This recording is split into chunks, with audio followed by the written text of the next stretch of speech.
Hola a todos, ¿cómo están? Bienvenidos una vez más aquí al canal. Hoy les traigo una historia dub, una de esas que te aprietan el pecho, de esas que quizás muchas hemos sentido de cerca o, peor aún, vivido en carne propia. Es algo muy personal. Un pedacito de mi alma que voy a dejar aquí y les pido que escuchen con empatía, sin juicios fáciles, porque la vida a veces nos pone en encrucijadas que jamás imaginamos. Y bueno, antes de sumergirnos en este torbellino, quería pedirles con todo el corazón que si este contenido les resuena, si estas historias les tocan de alguna manera, por favor, no olviden suscribirse al canal. Estamos con la meta de llegar a los 5000 suscriptores y cada uno de ustedes es un apoyo enorme, de verdad. Significa el mundo para mí. Gracias por estar ahí. Ahora sí, respiren profundo conmigo, porque vamos a ello, no sé ni por dónde empezar. Es la primera vez que me animo a escribir algo así, tan mío, tan secreto. Siento un nudo en el estómago solo de teclear estas palabras, pero necesito sacarlo como si al contarlo aquí, entre desconocidas que quizás han pasado por algo parecido, el peso se aliviara un poco. Es sobre un día, solo un día, que partió mi vida en un antes y un después. Un día que, aunque intento analizarlo 1000 veces, sigue sintiéndose como un sueño borroso y a la vez, lo más real que he vivido en años. A veces me pregunto si de verdad pasó, o si mi propia soledad lo inventó todo para darme un respiro, para que entiendan un poco, tienen que saber que mi matrimonio, bueno, digamos que, se había vuelto una costumbre. Como ese mueble viejo que tienes en la sala, que ya ni notas, pero ahí está. Mi esposo, Ricardo, es un buen hombre. No me malinterpreten. Pero su trabajo siempre fue su prioridad, viajes constantes, reuniones hasta tarde. Y yo me quedé aquí, en esta casa que a veces se sentía más una jaula dorada que un hogar. Las plantas eran mi compañía más fiel y el silencio, mi banda sonora casi permanente. Él llegaba, cansado, y la desconexión era casi palpable. Y en medio de esa rutina gris estaba Javier.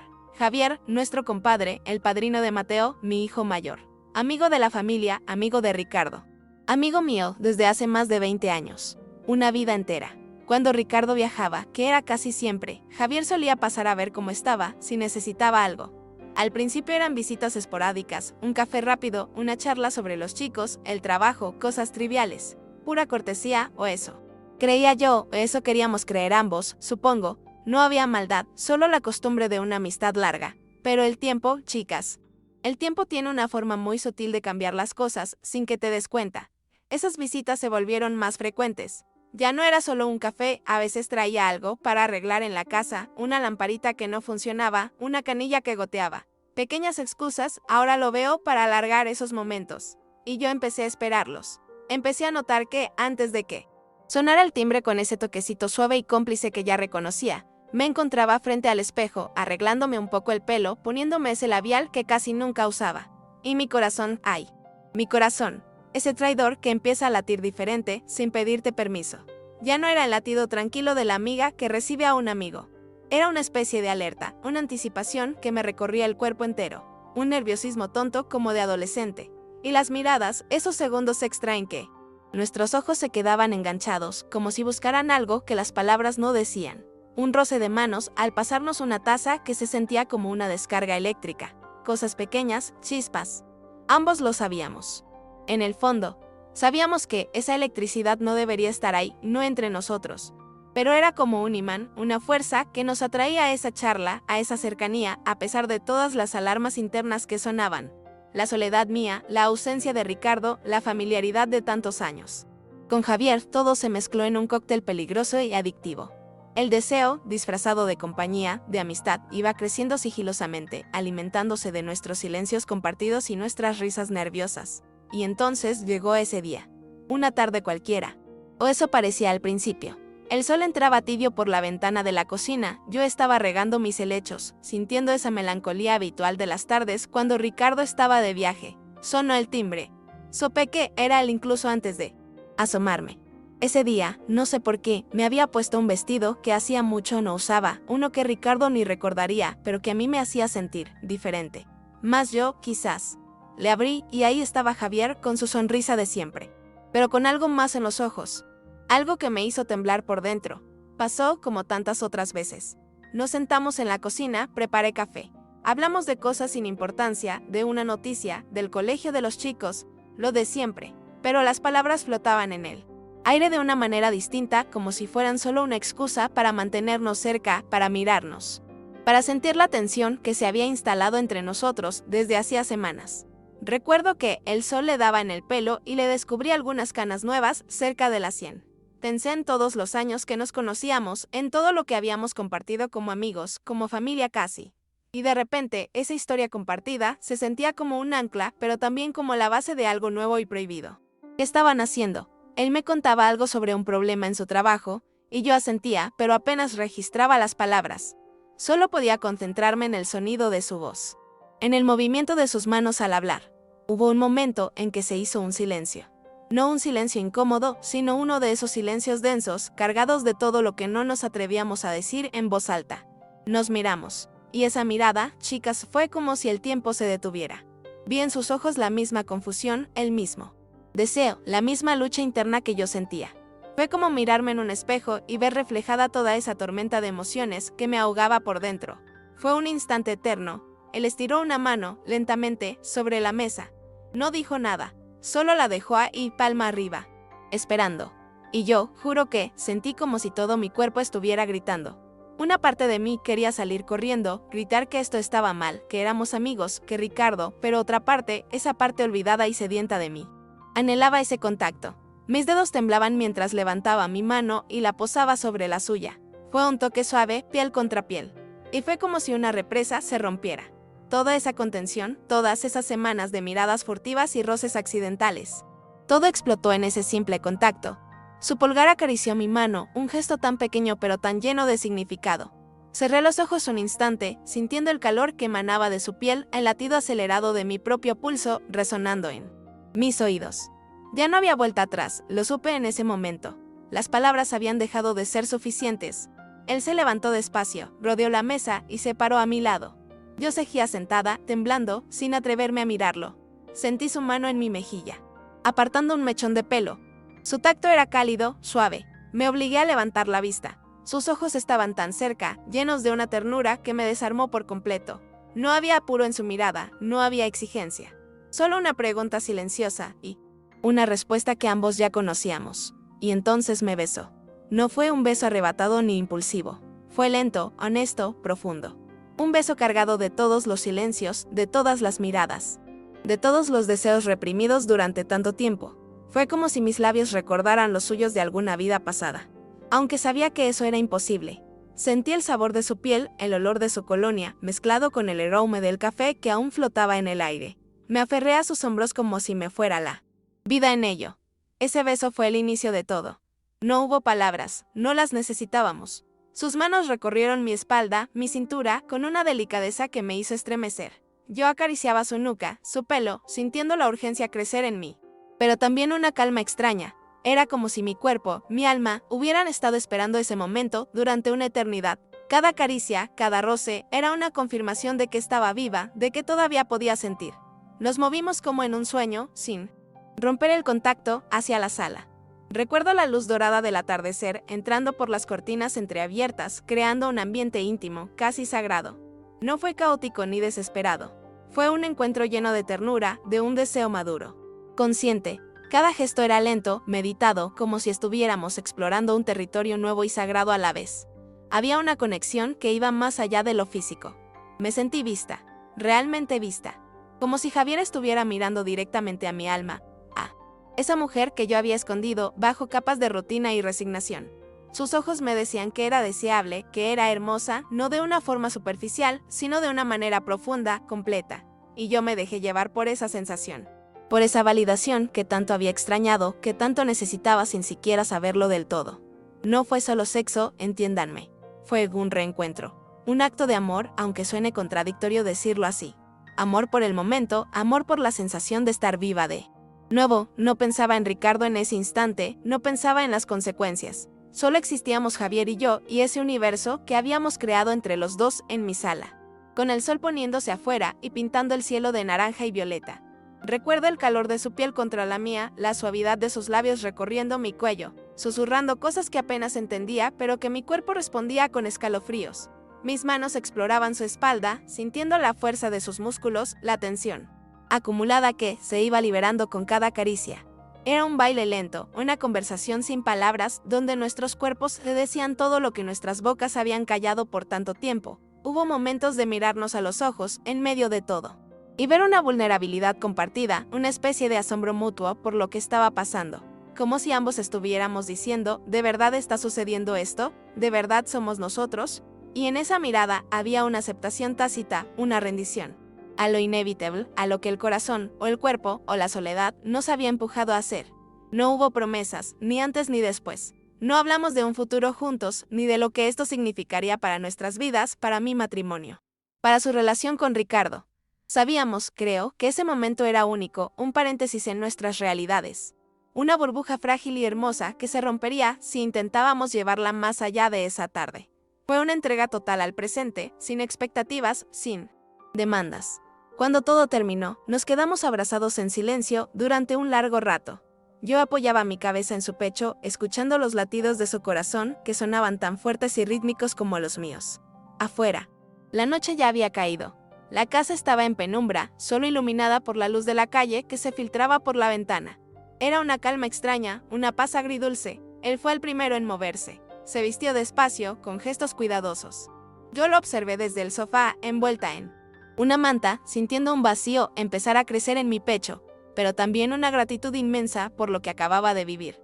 No había arrepentimiento en ese instante, solo la certeza de haber recuperado una parte de mí que creía perdida para siempre.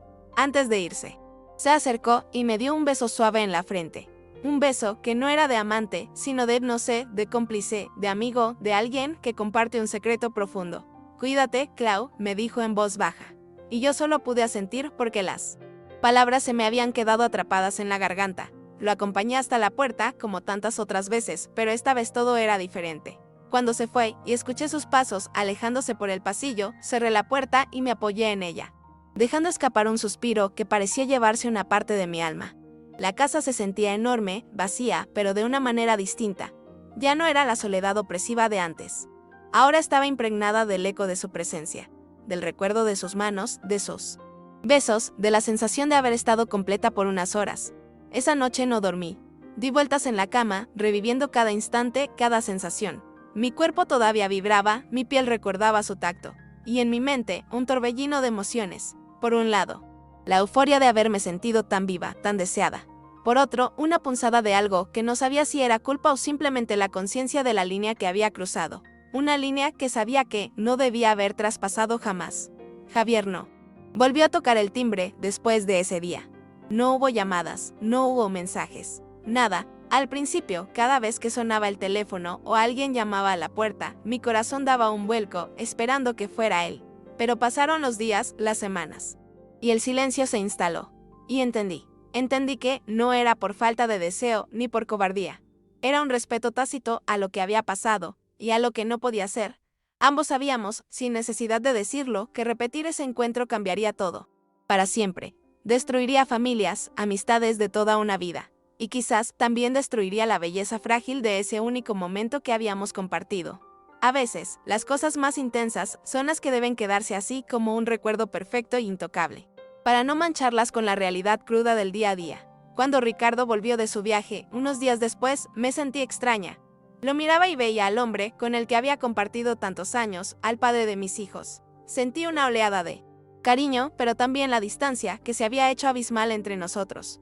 Y la culpa, sí, ahí estaba la culpa, escondida en un rincón, observándome. Pero era una culpa diferente, mezclada con una nueva fortaleza que no sabía de dónde había salido. No le dije nada, por supuesto. ¿Qué podría haberle dicho? Ricardo, mientras estabas ausente, me reencontré con una parte de mí que había olvidado gracias a tu mejor amigo. Sonaba terrible y no era toda la verdad. La verdad era mucho más compleja, más íntima, más mía. Era un secreto que guardaría para siempre, no por protegerlo a él, sino por proteger ese pequeño fuego que se había encendido dentro de mí. Los meses siguientes fueron raros. Veía a Javier en reuniones familiares, en cumpleaños, siempre con Ricardo presente. Nos saludábamos con la cordialidad de siempre, una sonrisa, un ¿cómo estás? Pero nuestras miradas ya no se sostenían como antes. Había un reconocimiento tácito, una memoria compartida que flotaba entre nosotros, invisible para los demás. Y en esos breves cruces de miradas, a veces veía un destello de la misma melancolía, del mismo recuerdo. A veces, cuando estoy sola en casa y el silencio es muy denso, camino por la sala, por la cocina. Y el recuerdo de esa tarde vuelve con una nitidez asombrosa. Siento el calor del sol en mi piel, el aroma del café, la textura de su mano sobre la mía. Y sonrío. No es una sonrisa de alegría desenfrenada, sino una sonrisa nostálgica, íntima, como quien atesora un secreto precioso. No me malinterpreten, chicas. No estoy orgullosa de haberle sido infiel a mi esposo. La palabra infidelidad suena fea, sucia, y una parte de mí siempre cargará con ese peso. Pero si soy completamente honesta conmigo misma y con ustedes, esa tarde con Javier no se sintió como una traición en el momento. Se sintió como un rescate. Como si alguien me hubiera lanzado un salvavidas en medio de un océano de soledad. Él me recordó que yo era una mujer, no solo una esposa y una madre. Me recordó que mi cuerpo podía sentir, que mi corazón podía acelerarse, que todavía era capaz de despertar deseo en alguien. Y eso, después de tantos años de sentirme invisible. Fue como volver a respirar. Fue un despertar brutal y hermoso a la vez. Un recordatorio de que la vida seguía ahí, latiendo, esperando ser vivida. No sé qué pasará con mi matrimonio. Quizás esta experiencia me dé la fuerza para hablar con Ricardo, para intentar reconstruir algo, o quizás me muestre que ya no hay nada que salvar. No lo sé, todavía estoy procesando todo. Lo único que sé es que esa tarde cambió mi perspectiva. Ya no me siento tan perdida, tan sola. Aunque la soledad siga siendo mi compañera muchas veces. A veces me pregunto si Javier sentirá lo mismo. Si recordará esa tarde con la misma intensidad, con la misma mezcla de gratitud y melancolía. Supongo que nunca lo sabré. Y quizás sea mejor así. Hay cosas que es mejor no preguntar para no romper el encanto de lo que fue, de lo que pudo haber sido solo por ese instante. Cada rincón de esta casa guarda un eco de ese día. La mesa de la cocina, donde nuestras manos se tocaron por primera vez de esa forma nueva. El sofá de la sala, donde nos entregamos a lo que sentíamos. Incluso mis plantas, que fueron testigos silenciosas de todo. Son recordatorios agridulces de que, incluso en la monotonía más profunda, la vida puede sorprendernos con momentos de una intensidad arrolladora. Y no es que justifique lo que hice. Sé que estuvo mal. En muchos niveles. Sé que rompí votos, promesas. Pero también sé que hay circunstancias, hay soledades, hay hambres emocionales que te empujan a buscar oxígeno donde sea, como sea. Y yo estaba ahogándome lentamente, sin que nadie lo notara. Ni siquiera yo misma, hasta que fue demasiado tarde, o demasiado a tiempo, según se mire. Esa tarde no busqué destruir nada. Buscaba encontrarme, y lo hice. Encontré a una Claudia que había olvidado que existía, una Claudia capaz de sentir pasión, deseo, ternura. Una Claudia que merecía ser mirada, ser tocada, ser amada, aunque fuera por unas pocas horas robadas al destino, a la rutina, a las obligaciones. Hoy, cuando me miro al espejo, ya no veo solo a la esposa de Ricardo, a la madre de Mateo y Lucía. Veo a una mujer con una historia secreta, con un recuerdo que le pertenece solo a ella. Un recuerdo que, a pesar de todo, le da una fuerza extraña para seguir adelante, para enfrentar los días con una chispa diferente en los ojos. Una chispa que solo yo, quizás, Javier, entendemos. Pienso en la frase, hay encuentros que no son para quedarse, sino para despertarte. Y creo que eso fue exactamente lo que pasó. Javier fue mi despertar. Un despertar doloroso en algunos aspectos, sí. Porque te enfrenta a verdades incómodas sobre tu vida, sobre tus elecciones. Pero un despertar necesario, vital. Me recordó que el corazón sigue latiendo incluso cuando crees que se ha detenido. No sé si alguna de ustedes ha pasado por algo así, por esa sensación de estar muerta en vida y que, de repente, alguien, la persona menos esperada, te devuelve el aliento con un beso, con una caricia, con una mirada que te ve de verdad. Es confuso, es abrumador. Te llena de culpa, pero también de una gratitud extraña. Es como si te dieran una segunda oportunidad para sentir, aunque esa oportunidad venga envuelta en prohibición. Ahora, cuando Ricardo viaja, el silencio de la casa es diferente. Sigue habiendo silencio, sí, pero ya no me siento tan vacía. Llevo conmigo el recuerdo de esa tarde como un amuleto secreto. A veces, cierro los ojos y puedo casi sentir el calor de la piel de Javier, el sabor de sus besos. Y no es para torturarme, sino para recordarme que esa capacidad de sentir sigue viva en mí. Quizás algún día pueda perdonarme del todo. Quizás algún día pueda mirar hacia atrás sin esta mezcla de nostalgia y culpa. Pero hoy, mientras escribo esto, solo siento la necesidad de compartirlo, de sacarlo de mi pecho. Porque hay historias que necesitan ser contadas, aunque duelan, aunque nos avergüencen un poco. Porque en esas historias también hay humanidad, hay verdad, hay vida. Y esa es mi historia, o al menos, la historia de esa tarde. Una tarde que lo cambió todo. No porque empezara una aventura, sino porque me devolvió a mí misma. Me recordó que aún existía dentro de mí una mujer viva, deseada y capaz de ser mirada como jamás pensé que volvería a hacerlo. Gracias por leerme, por este espacio. Necesitaba contarlo.